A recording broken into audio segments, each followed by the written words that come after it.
Hey, basketball fans. It's DC Hewitt here from Fantasy Basketball Analyzer. It is Wednesday, January 15th, and you know what that means. On Wednesday, we wear pink. Wait, no. On Wednesdays, we do a DFS show. So it's more of a podcast show if you haven't watched and or listened before. I just do this little intro, talk about some guys, and then we go in. I bring in my buddy Shad, and we have a conversation about how we built our actual lineups so you can listen in to what we were doing, what we were thinking, how we constructed it while you're building your DFS lineup. We use DraftKings for our setup, and I'll put up on a screenshot the matchups with our pace of play, the over-under, the spread. So you can take a look at those things, whether you're into betting or just using that to kind of guide your lineup tips. We're going to talk about some people with good price drops that we liked. We got Kyrie, Beal, Siakam. We're going to talk about some guys. Well, those guys were returning from injury, so is Davis Bertans, and some of our cheaper bargain plays that we might want to roll the dice on, Christian Wood, stuff like that. So without further ado, let's bring in Shad, and good luck out there in your DFS matchups. All right, another week, and we're back at it. We got some good views on the last show. Hopefully Michael Porter Jr. didn't screw everyone else like he screwed us in that lineup. But let's do better and steer clear of him this week. So welcome back to the show, Shad. We're getting ready for the 15th of January, 2020. Who do you got in the number one slot? You know, I got Kyrie Irving. He said he's coming. He's going to play both back to back. So I'm not really concerned about him sitting. Especially probably this first game, kind of looking at what he did on his first game back. He ended up having 21 points, 5 assists. Actually, it ended up being 3 assists. So at that point, he got 32 fantasy points. He's at 8. So that was only 4 times value. I think, he's going to end up having a better game and get back to that Kyrie. He's been out a long time, so those legs are fresh. And really just kind of hoping that in this game against Philly that he puts up around a good 50-pointer, and I'll take that. Yeah, I'm really surprised, happy to see that he's back playing, because that press conference he gave, I was ready to be like, all right, everyone cut Kyrie in your season-long leagues. Like, sounds like season-ending surgery is coming, and then he was just like, oh, I got the shots. The nice thing about playing him is his price dropped from 9,400 down to 79, which it dropped for a reason. He only played the 20 minutes, but that gives a good chance. I've got, maybe I didn't end up with him in my lineup. I noticed someone else's price dropped that we will build to. But so at the one for me, I went a little more expensive and I played Dame. Dame's playing Houston, and at 9,000, I think there's a good chance he gets it back. I can read off here's what he's done the last few games, but what he's done the last few games is just be Dame Lillard, right? Like, he just has good games all the time. He puts up fantasy points. He'll vary from 37 to 47, but we attack the Houston guard line all the time. And that game has all the over-unders aren't out at the time we're recording this, but from what we can see, it's got one of the highest over-unders of the night. That should be a fast game. So I want to get someone in from that game. Who'd you go with at the 2? At the 2, I went with.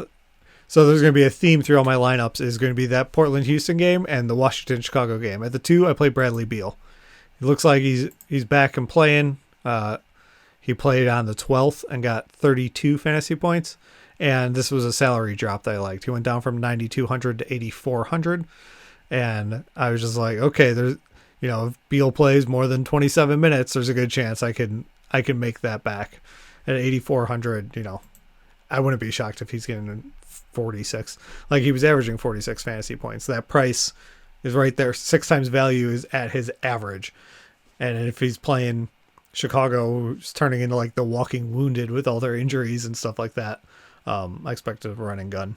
Yeah, there's a bunch of, just looking at that game for Chicago, a bunch of questionables are out. So yeah. So at the 2, I went with kind of the counterpoint or the backcourt mate to your 1, CJ McCollum, 6,800. Really attack that Portland Houston game.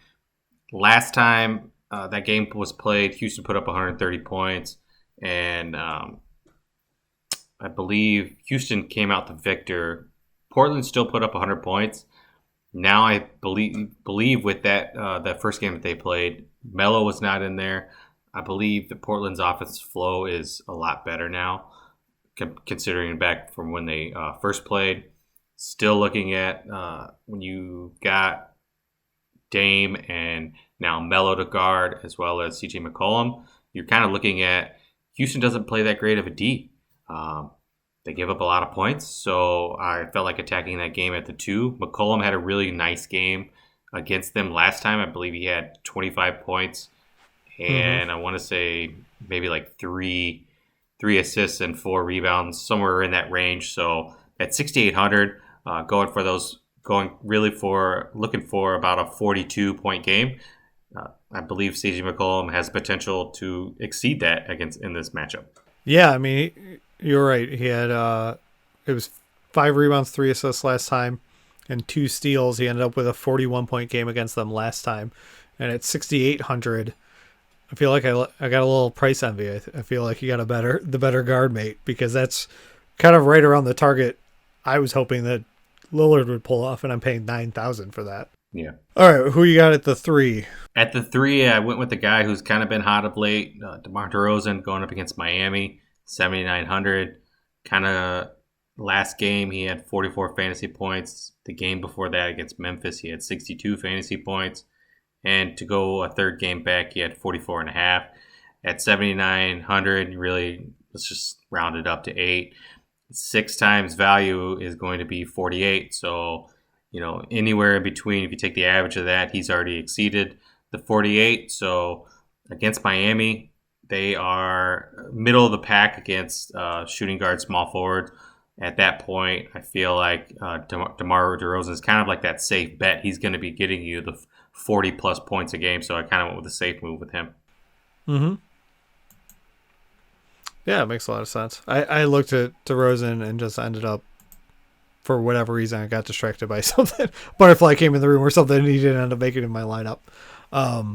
For small forward, I went with cheaper, the guy I keep, every week I keep playing now that he's back, Davis Bertans. Just big guy who could shoot that many threes. He's priced at 5,500, and he's, he just got back and instantly he's getting 25, 28 fantasy points. So he's like locked in for at least getting me 5 times value with almost no disappointment. Just averaging of 7 attempts from 3-point range gives you such upside here in this game. And it's, again, Washington and Chicago has so many big men out that there's a good chance that rebounds just kind of accidentally find him, which could be enough to really boost him higher up. Who'd you end up playing at the 4? The 4 is maybe one of the only players that I'm not attacking those 2 games just through the way it worked out. I played Pascal Siakam. So he's just coming back from the injury, and he had a big price dip. So he's back from the injury and only got 27 fantasy points in his last game. And his last game, he was 9,100, so that would have been a real bust. But he's dropped all the way to 7,800, and I felt like there was just the upside to attack. Now, I don't love the matchup against OKC, but I like him as a player, and if he played 30 minutes last time, so he could get a little bit higher, but he's just returned from injury. I'm not sure, after 11-game absence, I don't expect him to be jumping back to say his 35, 37 minutes overall. But I thought it was the value play. This was one where just strategy-wise, you see someone drop $1,200, and I was like, okay, I want to work him in for that upside. Yeah, and that $1,200 gives you the ability to pay more towards a different position, and really that's what you look for as well, is a guy who is coming off of injury that he's going to get back to form, and you want to really hit that game that he comes back to form and he's really low in price. So at that point, whether they're playing really anybody at that price, I think that's a good value. Yeah, and if I bust here with Siakam tomorrow, then my next lineup will probably still have Siakam in here until his game makes them price correct. I'm going to just keep trying to slot into that spot. That was kind of the logic I was attempting with getting Beal back in the lineup, and you with Kyrie. Like, okay, the guys are coming back. there's a chance here. There's some value here. Honestly, we should almost build an all returning from injury lineup. We've got 4 guys already. What about you? Who do you have at the 4? At the 4, I went with the guy that you already mentioned, Davis Bertans. This was more of a at 5,500. They recently played they recently played Chicago, and he put up 43 fantasy points. They played him back in December 18th, and that's when he put up 43 fantasy points. But he had 26 points in that game, so at that point, I thought that was a really good value to take a risk on a 5.5. Yeah. So just to clarify why you got hung up there with they recently played Chicago and he did that. For him, he recently played Chicago because he was out since December 23rd. So he's just coming back from the injury. So that's why when we're looking at his averages in recent games, it's appearing, closer than almost a month ago or whatever that is. Yeah. Yeah, I've liked him all season. All right, so then your big man in the middle. Jared Allen. They're playing him around 28 minutes a game, 25, 28. He's going up against Philly, no Embiid. So I feel like that's going to be a really good matchup for him. Allen is a block steal machine, kind of not as much steal, but he's going to get you the blocks and rebounds. He's a hard-nosed grinder. So at that point, I went with him. Last game, he got 32 fantasy points and 30 the game prior at 5,600. That's a really solid value safe pick. Yeah, no, I think that's a good play. I mean, with Brooklyn, sometimes it's a game of like, oh, is it going to be Jared Allen or is it going to be DeAndre? But even with the Embiid out, they've still got Horford there. Horford's going to get away from the basket more than Embiid. I could see them needing Allen more than DeAndre in that setup. So there's a good chance to get the extra minutes. Those guys with that kind of rotation that they have at their big man spot is the type of thing I like for DFS and hate for season-long fantasy because it's just so unpredictable that you never want to have that guy locked in. All right, for me, I went with Jan Mahimi for Washington. Still just focusing in on those games. He's only 4,800, so is me trying to get the value play in here. Last time he played Chicago, he got 23 points, which isn't enough at 4,800. Right? Like, I want more from that. But, yes, in his last game, he got 39 fantasy points at 4,500. If I could pay 4,500 and get nearly 40 points, it's, just shy of 10 times value. That would be awesome. And his price only went up $300 after doing that. So he played 31 minutes. What's happening is Thomas Bryant just came back from injury from Washington. And so I think it's keeping his price artificially low. But Thomas Bryant only played 15 minutes in his last game back. So unless they completely jump him into full game time, Jan should get another big game here. It's the type of thing, though, where I will want to be watching, if they're saying, hey, he's back to starting or whatever, I might need to pivot. But I wanted, I've spent some money up top, my guard lineup. I needed to get a discount here in 4,800.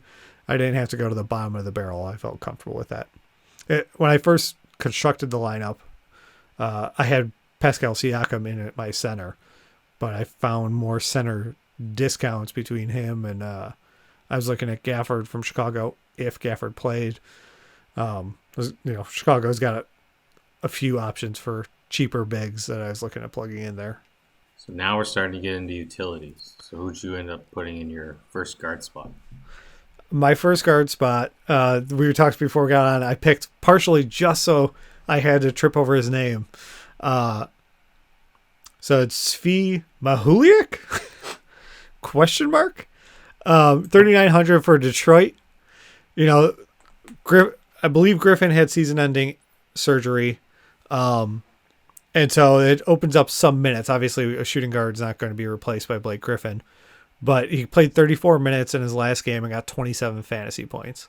At 3,900, if I can get 27 fantasy points, I'm going to feel pretty good about it. There's a crazy stat about it. So that game he ended with 12 points, 1 rebound, 5 assists. But he does all of his damage from 3-point range. right? He was 3 from 6 for threes. He only took 2 attempts from inside the arc in the game. So yeah, in his last 3 games, he has not even made a shot from inside the arc. He hasn't made a single basket from inside 3-point range, but he's making it from 3-point range. So it's very much like a poor man's Davis Bertans. Like, I'm playing him for the fantasy upside of if he can hit those threes. Boston's got a good defense, so they might close out on him, but at 3,900, even a bust, like we started the show talking with Michael Porter, like even if he has a bad game, it's not going to kill me at that price. I wanted to get someone cheap in here. What about you? Who's your guard? For me, I went with Matisse Thybulle. With Joel Embiid going out, you move Al Horford, who's playing kind of power forward for them. He moves down to center. It looked like they moved even Tobias Harris from small forward down to playing more power forward since the transition. I was looking at kind of like a Mike Scott to figuring he would take up the backup minutes with Embiid being out. But really the last game they played this Matisse Thybulle and Matisse ended up getting more minutes. He ended up with 28 minutes. He had 17.8 at 3.5. At that point, I'll take that value. So, hoping that he puts up a couple more shots. He was 2 for 8. So if one more of those shots went through, then I'm really hitting value there. So going with Matisse as my value pick. Nice. Yeah, I like it. Yeah, I actually watched a bit of the game. They were playing Mike Scott too, but I think it was somewhat of a defensive matchup. Was that they wanted Thybulle playing on someone. I can't remember who they had a matchup with, but there was a stretch that they had it, and then he made a boneheaded foul, and they're like, all right, this isn't working. We got to make a change. Yeah. But that's going to happen with the young guys. All right, so that was your guard. Who do you have for your forward? I went with Luke Cornett. Banged up as Chicago is, he's dealing with a little bit of injury to his knee, I believe it was, but they said he's still expected to, or no, it's a right thumb sprain. He's still expected to play. So last game he went 22 minutes. The game before he went 25 minutes. I'm not happy with the last game against Boston. He only put up 7.8 points. But against Detroit, he put up 33.5. I'm hoping that more against Washington will kind of be the same impact that he had against Detroit, where he put up 15 points. It didn't really look like he played that much, or he was that active last game against Boston. So I'm hoping more for the Detroit outcome than what he, the previous. So at 3,100. I'm going for that, especially with all of Chicago's injuries. I'm hoping for at least a solid 15 to 16 points here. Yeah, no, I think that makes sense. I mean, Washington also doesn't have any big men that scare you. Boston's got a pretty good defense, and they can box out and get rebounds. They've got a lot of length in Boston. Washington, I'm not as afraid of that, So that makes a lot of sense. All right, so that was your forward. So my forward is Daniel House Jr. back to the Houston game again. He's at 4,100, and he got 22 fantasy points in the last game. Before that, he had a slump. He had 5 and 13, 10, 16. Nothing too exciting. But 4,000, he's 2,200. That's okay. It's 5 times value if he pulls that off again. And while we're recording this right now, Houston's playing at Memphis, and Austin Rivers rolled his ankle. So obviously it's too soon for us to know if they're going to be down one more guy, but if they are, there's just the chance of any of those extra minutes, right? Like Westbrook will be back, but any of those guard minutes, if he can get a little extra in the rotation, that's the type of stuff we look for when we're trying to get one of the cheaper ones. And 4,100, I didn't go bottom of the barrel. The cheapest I went was with Mahuliak, who I had just talked about. I didn't break below that price point in this one. It's pretty evened out lineup. So who'd you go with your utility? So my utility, I upgraded just before we went. I ended up playing Miles Turner against Minnesota. So I actually had Gorgie Jang in here, and when I made a lineup change, I had some extra money, so I had $800 more. I was able to pay up from Gorgie Jang to Miles Turner. As far as I know, Towns is still going to be out. And so I just like the matchup. They're not playing. Minnesota's just not playing well at all since Towns has been out. And Miles Turner at 6,500, I think he could, he got 35 fantasy points last time, which is right about 6 times value. The game before that, he got 56 against Chicago. So Chicago has, as we keep talking about, has beat up big men. He was able to put up 56 on them. Minnesota's missing Karl Anthony Towns. If they try and cover Miles Turner with Wiggins, I have a feeling that he'll be okay and be able to get some points up there. If he's down low and he's going against Gorgie Jang, maybe not as much. But I felt pretty safe, and at 6,500, I really liked the price. That's down $500 from the last time. He was at 7K in his last game. What about you? We got finishing out your lineup. I went with those two kind of low price, high reward potentials just to save up to play Russell Westbrook. Last time against Portland, he had a triple double. I'm hoping for the same thing going up against Dame and CJ McCollum. I'm hoping that the score is closer just so everyone continues to play the game. I'd love to see a 130 to 128 or 127 game.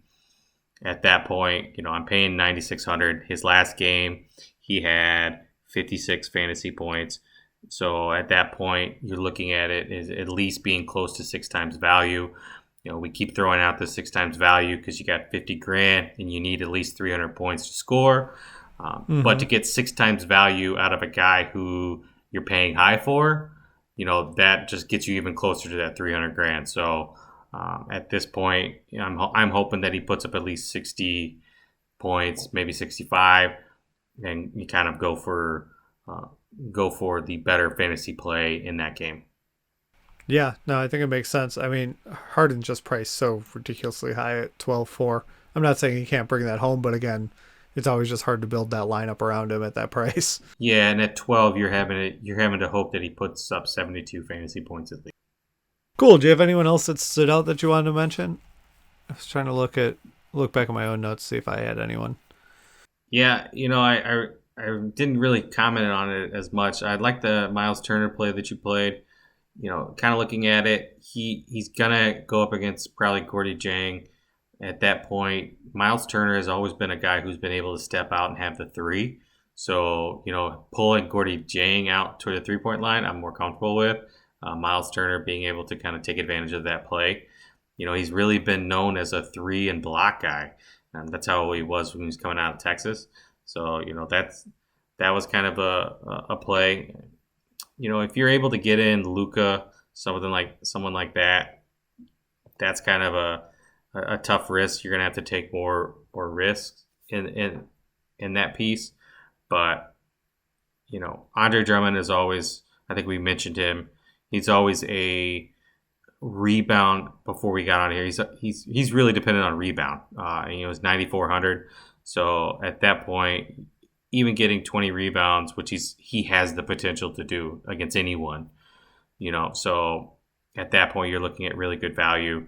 I think he had a 28 and 23 versus Cleveland, or even against the Lakers, he had a 12 and 18 for 45 fantasy points. So at 9,400, you're looking at decent value there. Yeah. What about you? Did you see anybody who's kind of lingering out there?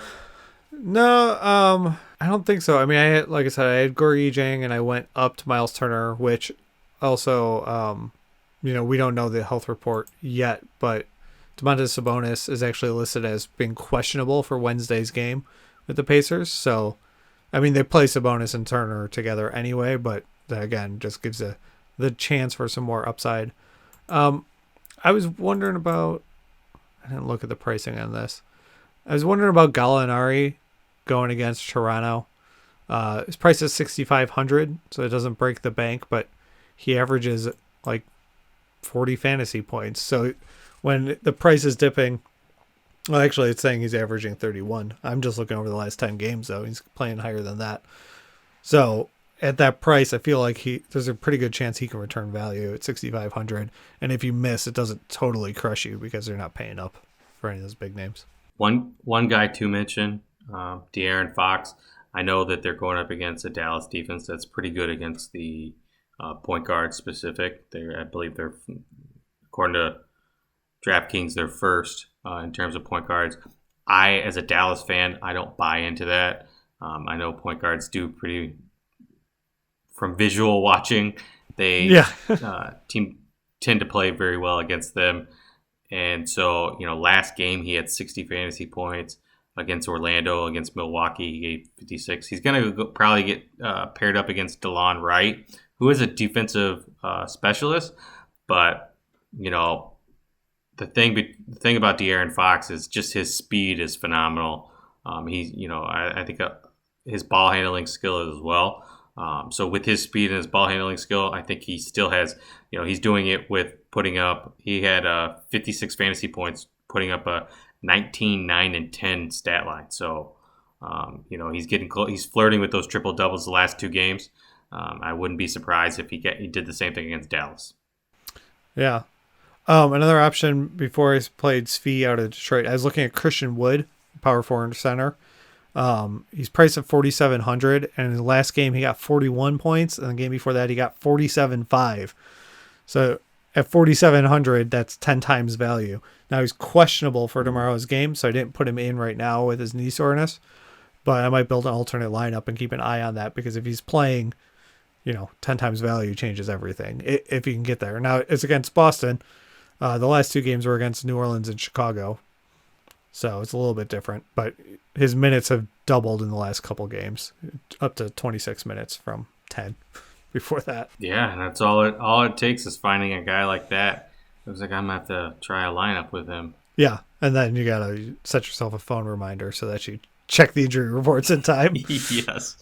Yeah, and that's the thing is you make these lineups with thinking of, okay, if this guy's already questionable, who do I pivot to? You got to have backup plans. Yeah. Cool. Well, thanks for joining. I'll let you go. We'll let the people at home go. Good luck out there winning some money this week. Good luck, everyone. And that does it for another episode. Thanks so much for clicking and watching our show. If you made it this far, please hit the like button, subscribe so you see more updates.